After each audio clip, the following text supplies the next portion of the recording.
Veteran entertainer George Nooks had his bail extended after appearing in the Kingston and St. Andrew Parish Court on Monday. Nooks was arrested in April of 2019 and later charged with possession of cocaine and attempting to pervert the course of justice. It's alleged that the entertainer ingested some of the cocaine after being accosted by the police in Diggany St. Andrew. He was taken to Kingston Public Hospital for observation and later released. George Nooks is scheduled to return to court February 1. George Nooks is known for a number of hit singles, including God is Standing By, a cover of a song originally done in 1971 by Al Green. Now, dancehall artist Alkaline has received a Billboard plaque for the success of his latest album, Top Prize.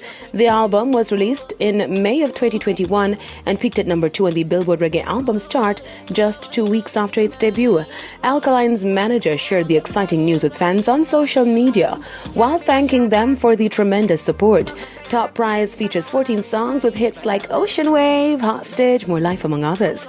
The album was also featured on the Billboard end-of-year chart in the number 24 spot. Top Prize is a follow-up to Alkaline's debut album, New Level Unlocked.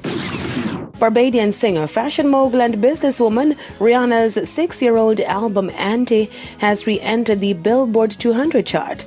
Billboard recently announced the news, adding that the album has now spent a record-breaking 297 weeks on the chart. The platinum-selling album debuted at number 27 on the Billboard 200 before climbing to the number 1 spot.